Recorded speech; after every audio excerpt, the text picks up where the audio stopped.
Okay, so we've been talking about immersive technology and the benefits, the drawbacks, the risks, the challenges, and the overall ways that people are starting to implement these technologies, like we're doing here in Kyoto, Japan, through my various platforms, like the My Hometown project and Reality Labo. As we look towards the future of these technologies, I am very optimistic. I think these technologies have a lot of promise for democratizing a lot of what we have to offer as far as being able to experience the world, share our cultures and realities, being able to experience new ways of viewing the world, sharing new ways of thinking about things like never before. For example, in our My Hometown project, where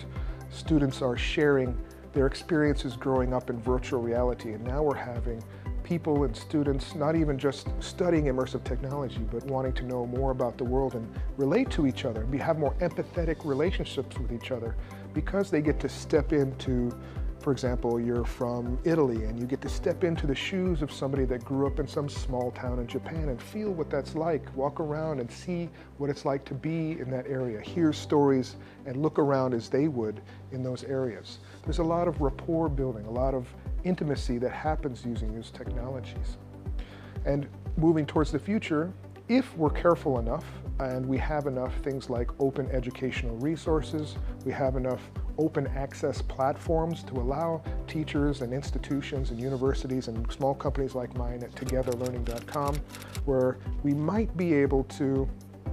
have this more accessible and have this kind of an amplification effect for opportunities for new ways of learning and sharing information all over the world.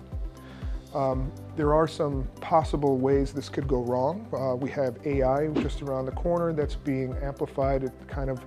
is showing a great promise when connected to immersive technologies in the way of building new worlds through prompting and automatic generative AI, using Gen AI for things like world building, asset building, and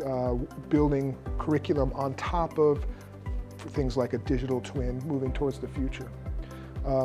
How that works as far as things around the corner, as far as copyright law,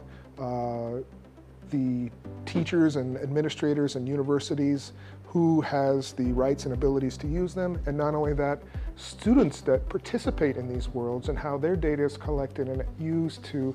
soak in data with AI. Because think now, we're using a text-based chatbot with AI. It knows everything you put into that chatbot, but you connect that to your AI systems. Now this AI knows how you move your body, how you move your head, what you say, what you look at, how much attention you pay, and where you gaze your eyes. All that stuff can be exacerbated and might be problematic moving towards the future. So I'm very optimistic moving towards the future about some of these technologies, but we do have some hurdles, some challenges around the corner that we have to navigate a little carefully if we want this to go the right way for especially teachers and students.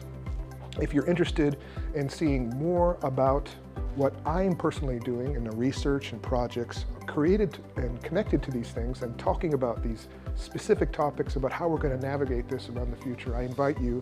to come to my personal website at erichawkinson.com or our learning platform at togetherlearning.com to see how I and my colleagues are using this technology moving towards the future.